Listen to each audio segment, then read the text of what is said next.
Vamos avanzando el tiempo de Pascua, estamos ya cerca de celebrar la ascensión del Señor, después Pentecostés.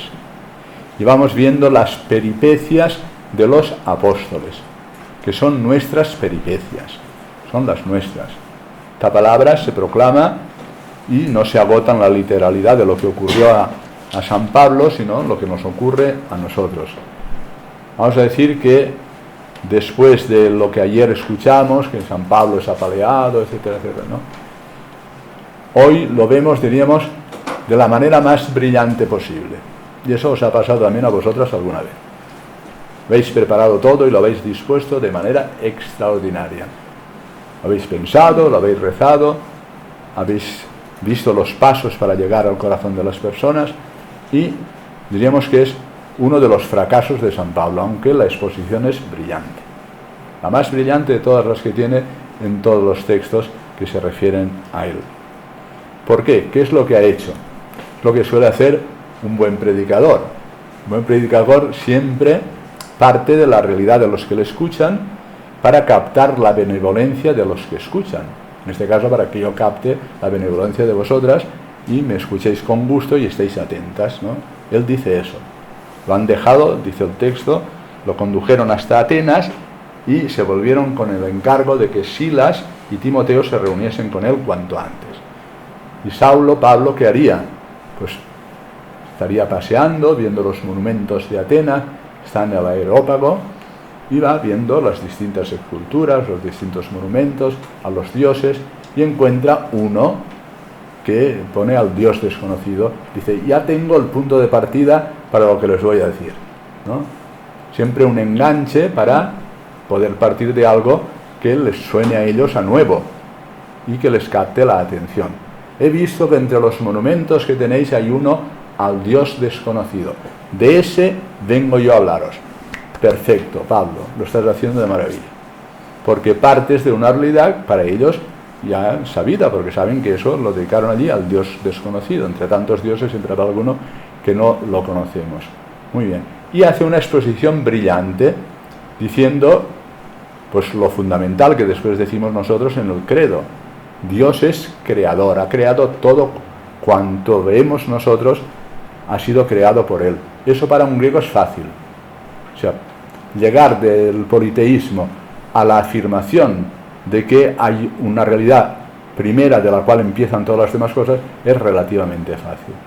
Es decir, que las cosas contingentes, pero al final requieren una absoluta o necesaria. Bueno, pues Dios que lo ha creado todo, cuanto existe.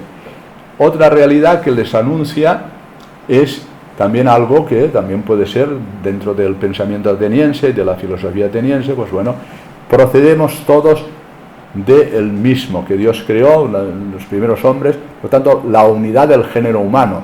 Eso también es una verdad que es fácilmente aceptable. Todos tenemos la misma dignidad, procedemos del mismo origen, tenemos, diríamos, la condición.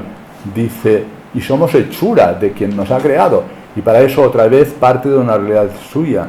Dice, porque así lo han dicho vuestros poetas. Somos estirpe suya, somos estirpe de Dios. Bueno, fenomenal hasta ahora San Pablo. Fenomenal, porque estás engarzando con lo que ellos mismos han pensado, si no todos, pues algunos de los más relevantes de lo que es el pensamiento en Atenas, ¿no? Somos estirpe de Dios. Bueno, eso es una verdadera maravilla, ¿no? Dios lo ha creado, la unidad del género humano, ha creado todas las cosas, ¿no? Y después ya entra en una realidad, diríamos, no tan conocida, y por tanto ya los pondría un poquito más diciendo que nos dice, vendrá a juzgarlo todo, el juicio de Dios. Eso ya podría ellos más o menos pensar que están a merced de los dioses y que habría un momento en que los dioses pues también podrían hasta ahí podrían llegar. Y lo hará a través de un hombre que lo ha atestiguado porque habiendo muerto ha resucitado. Hasta ahí ya no pueden llegar. La identidad, acaba de decir el cardenal de Hungría, estos días he leído yo en uno de los textos de lo que se publica sobre cosas religiosas, la identidad del cristianismo está, podemos decir, en la persona de Jesucristo, en su encarnación, en la resurrección.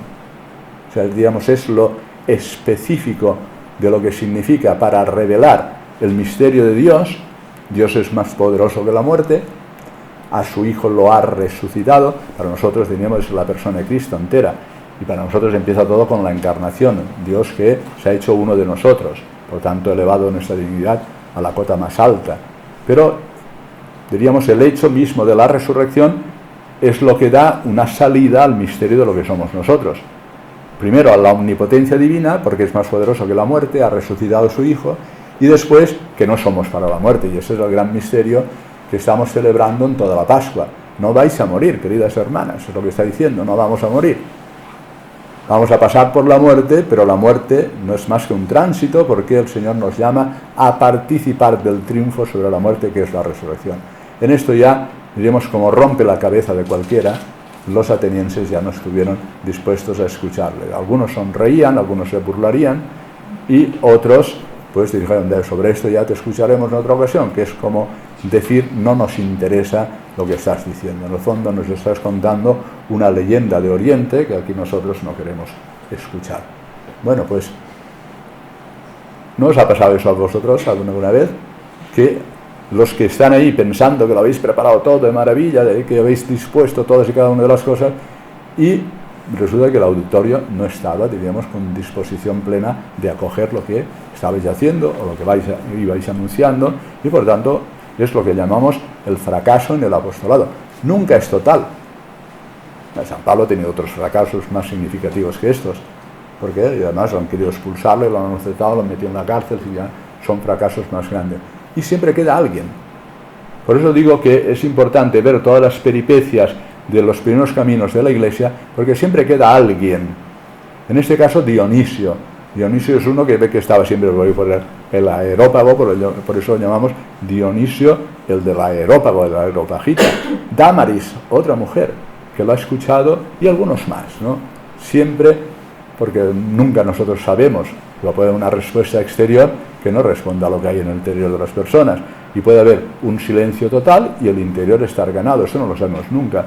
Y a veces cuando pensamos que lo hemos hecho fatal es cuando Dios ha actuado mejor. O sea, las peripecias de nuestro trabajo solo Dios las sabe, y sabe que a veces dice, madre mía, qué mal lo he hecho, eso ha sido fatal, no lo he expuesto bien, y resulta que ese día ha saltado la chispa en cualquiera de los que estaban allí escuchando y le ha llevado, dice, porque aquello que dijo usted, pues, madre mía, pues yo pensaba que aquel día era el peor de los que yo había expuesto algo, ¿no? En ese sentido le confiamos al Señor las peripecias de la Iglesia en su momento, como estamos viendo en el origen, y nuestras peripecias, es decir, nuestros trabajos de apostolado, las circunstancias, para que no nos desanimemos. No pensemos que el efecto y el éxito de nuestra predicación, de nuestro trabajo y de nuestro apostolado depende solo de la belleza expositiva o de la preparación o de los medios que hayamos utilizado. Tanto es así que Jesús tenía que explicarles a ellos, mira, esto no va tan a prisa como vosotros pensabais, porque no solo depende del sembrador que sale a sembrar, depende de la tierra donde caiga. Y a veces es una tierra que nace enseguida pero se ahoga todo lo sembrado por las circunstancias diversas. Por tanto, no desanimarnos, confiarle plenamente al Señor lo que es el éxito de nuestro trabajo, si podemos poner ese éxito siempre entre comillas, ¿no? Y que aceptemos que a veces nuestro fracaso es una ocasión para que el Señor supla aquello que nosotros pensamos que no hemos hecho bien, pues Él lo pueda llevar adelante. De hecho, pues aquí quedan unas personas, ¿no? Un grupito. Después, fijaos que si hubieran hecho más caso, ahora tendríamos lectura de la carta del apóstol San Pablo a los atenienses, pero no tenemos ninguna. Tenemos a los romanos, tenemos a los de Corinto, donde se va ahora después de esta actuación, tenemos a los filipenses, etcétera, pero a los colosenses, pero no tenemos ninguna carta a los atenienses, aunque ahora los de Atenas también pueden escuchar esta reflexión que estamos haciendo nosotros. Pero diríamos que dentro de lo que llamamos técnicamente la teología fundamental o la apologética, San Pablo lo ha hecho de maravilla. Se ha hecho una exposición brillantísima, pero no todo depende de la exposición brillantísima. Bueno, pues de estas tres personitas, un grupito que se han quedado ahí, que han hecho caso, hemos dicho con el Salmo nosotros, llenos están el cielo y la tierra de tu gloria, y por eso se invita a todos a alabar al Señor, porque la obra es suya. y él lleva adelante la obra de la Iglesia, lleva la obra de los misioneros, lleva la obra de los predicadores, de los que se dedican a la obra del apostolado. Invita a todos, reyes y pueblos, jóvenes, mayores, ancianos, a que alabemos al Señor. Texto del Evangelio, San Juan, es a veces denso y a veces no es así especialmente claro en las cosas que aparentemente pues uno de entrada ve. Pero hay aquí, diríamos, igual que ayer había un texto fundamental, decía, conviene que yo me vaya. Y uno pensaría, ¿y por qué conviene que tú te vayas? Sí, conviene que yo me vaya.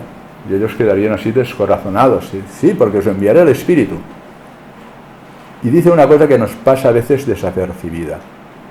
El Espíritu, entre todas otras cosas, lo que hará es, ahora voy enseguida al texto de hoy, os convencerá de pecado. Que a veces las personas no tienen nunca conciencia de pecado, nunca piensan que han hecho nada mal, nunca se les reclama la conciencia nada. Y es que les falta el Espíritu. O sea, vendrá el Espíritu y os convencerá de pecado, os convencerá de un juicio, os convencerá de una condena, las tres cosas que dice, ¿no? O sea, de un pecado porque yo he estado aquí y no me habéis hecho caso, no habéis respondido con fidelidad, ¿no? De una condena porque el príncipe de este mundo, decía ayer, pues ya ha sido realmente condenado. Y después os convencerá de que yo me voy al Padre, por tanto del triunfo de lo que yo he realizado, que se realiza en la resurrección, ascensión al cielo. Y ahora le envío el Espíritu Santo. Pero fijaos, el texto de hoy tiene una importancia también para nosotros. Y es que hemos de caer en la cuenta de que el Espíritu Santo, tercera persona de la Santísima Trinidad, no se revela a sí mismo. Jesucristo revela al Padre y se muestra a sí mismo como testigo del Padre. Pero el Espíritu Santo no se revela a sí mismo. Es decir, ha actuado ya en el Antiguo Testamento a través de los profetas, a través de signos, pero no se revela a sí mismo. Su misión es, en este caso, llevarnos al conocimiento de la verdad plena, que es la que nos ha expuesto ya Jesucristo, para que conozcamos lo que es la grandeza de Dios nuestro Padre, como hacía Él. Si no me creéis a mí, creed a las obras. Yo no hago otras cosas sino las que me ha mandado mi Padre. ¿Por qué es importante esto que estoy diciendo? Por dos cosas, o por tres si queréis. Una, porque nos llevará al conocimiento de la verdad plena, lo cual significa que ahora los discípulos no estaban en disposición de cargar con toda esa verdad plena. Y es el Espíritu quien va a acompañar a la Iglesia para que conozcamos. Si ellos hubieran visto todo lo que se iba a pasar, se hubieran acordado. Si ellos hubieran visto no la cruz en Jesucristo, sino en ellos, se hubieran acordado. En cambio, el Espíritu Santo les dio fuerza para resistir y al final llegar al martirio. Y así todo lo que significa el conocimiento de la verdad plena que es Jesucristo, revelado plenamente a nosotros, y con Él la Trinidad que viene a habitar en nosotros. Que esa es, diríamos, la belleza de la fiesta que celebraremos con la Ascensión y Pentecostés. Vendremos a Él y haremos morada en Él, vendrá toda la Trinidad a habitar en nosotros, pero eso ya lo irán comprendiendo después. Primero, porque vendrá el Espíritu y os guiará hacia la verdad plena. La verdad plena, cuando se va desarrollando todo lo que nos ha enseñado Jesucristo, tiene que ser lo mismo que Juan Antonio. Quiero decir, Juan Antonio, cuando tenía 2 años decían Juan Antonio, cuando tenía 8 años decían Juan Antonio, cuando tenía 14 años Juan Antonio, cuando fue ordenado sacerdote a los 24 Juan Antonio, cuando llegó al episcopado con 47 años Juan. Es decir, que no es que va a cambiar la doctrina. Por eso toda la novedad es profundización en la verdad plena. Yo soy el niño de 2 años, no, soy el niño ahora de 76 años, pero soy el mismo. Y eso es la profundización de la verdad plena, que no cambia nunca la identidad de lo que es la verdad, sino que la lleva a su explicitación, os llevará al conocimiento. Por tanto, tiene que ser del mismo modo y en el mismo sentido. Del mismo modo se desarrolla la verdad. Si la cambias, pues ya no es la verdad. No es un cambio, sino es una profundización. Juan Antonio va creciendo, pero es siempre Juan Antonio. Y lo mismo ocurre con la verdad plena. Pero otra cosa, que es muy importante, no hablará por cuenta propia. Hay una cosa que ha pasado en la historia de la Iglesia que es decisiva y ahora muchas veces se vive así. Es cuando, diríamos, se ha acabado ya, diríamos, la edad de Jesucristo y ha empezado la edad del Espíritu. Y la edad del Espíritu es una edad nueva totalmente, desconectada de Jesucristo, desconectada de la anterior revelación. Eso se llama joaquinismo. El joaquinismo es una realidad que es herética de aquel que, ya más mirando el milenio, dice, bueno, acabado el milenio entrará el reino del Espíritu. Por tanto, es un reino que no tiene ya, diríamos, eje que vaya profundizando la verdad, sino es una realidad totalmente nueva. Eso en la espiritualidad es terrible, porque a veces hay personas que piensan que llevadas por el Espíritu pueden comenzar de nuevo como si no tuviera nada que ver la tradición, como si no tuviera nada que ver la doctrina, como si no tuviera que ver nada lo que hemos aprendido de Jesucristo. No hablará por cuenta propia. No hay una edad del Espíritu desconectada de la edad o de la plenitud de la verdad o de la plenitud del tiempo. ¿Qué dice San Pablo en la carta a los Gálatas? Llegada a la plenitud del tiempo, por tanto ya ha llegado a la plenitud del tiempo. Ya no esperamos nada más. Ya ha llegado a la plenitud del tiempo. Ahora lo que estamos es en los últimos tiempos, pero la plenitud ya estaba en Jesucristo. Por eso hablará de lo que oiga, no de él, de lo que oiga, lo que me ha oído a mí, lo que va a revelar del Padre. Es muy importante. Él me glorificará, no se glorificará a sí mismo, porque recibirá de lo mío y os lo anunciará. Por tanto, es muy importante que continuemos fieles a lo que explicaba San Pablo, fieles a lo que es el comienzo de la Iglesia, fieles a lo que es la tradición, y de llevados por el Espíritu, podemos nosotros alcanzar el desplegar toda la doctrina, el conocimiento de la verdad plena, y podemos cargar con las cosas que ellos entonces ni siquiera podían imaginar. Bueno, pues los tiempos que corremos, y con esto acabo, queridas hermanas, son tiempos difíciles. Son tiempos para que el Espíritu Santo nos anime a no desanimarnos, como le pudiera ocurrir a cualquiera que ve que no adelanta prisa la evangelización. Bueno, ya no depende solo del sujeto que evangeliza, ni de los medios. Depende de la gracia de Dios que se ofrece a la libertad de unas personas que pueden aceptarlo o pueden rechazarlo, como ha pasado aquí con estos atenienses. Y después, llevados por el Espíritu, Él nos ha de conducir a enamorarnos, si podemos hablar con ese lenguaje, cada vez más de Jesucristo, que es la verdad plena, profundizar cada vez más en el conocimiento de Él y de todo lo que nos ha enseñado, para que podamos nosotros ahora ya prepararnos para las fiestas que vienen, en el sentido de que estará más cerca de nosotros con la ascensión. Ya lo explicaremos si podemos celebrar misa la semana que viene. Lo que era la limitación de la humanidad de Jesús ahora desaparece. Por tanto, la humanidad entra en la divinidad y se hace más accesible a nosotros. Eso es la liturgia. Yo estaré con vosotros hasta el fin del tiempo. Ahora está más cerca, más, diríamos, acompañándonos, más internamente. Podemos participar de Él, el cuerpo y su sangre, la Eucaristía. La ascensión no es que Él se separa, sino que desde ahí enviará el Espíritu Santo que nos hará presente a Él, por tanto su cercanía. Nos preparamos pues con este espíritu para que podamos cargar con todo lo que sea necesario, podamos alcanzar la verdad plena y podamos vivir la alegría de la cercanía de Dios.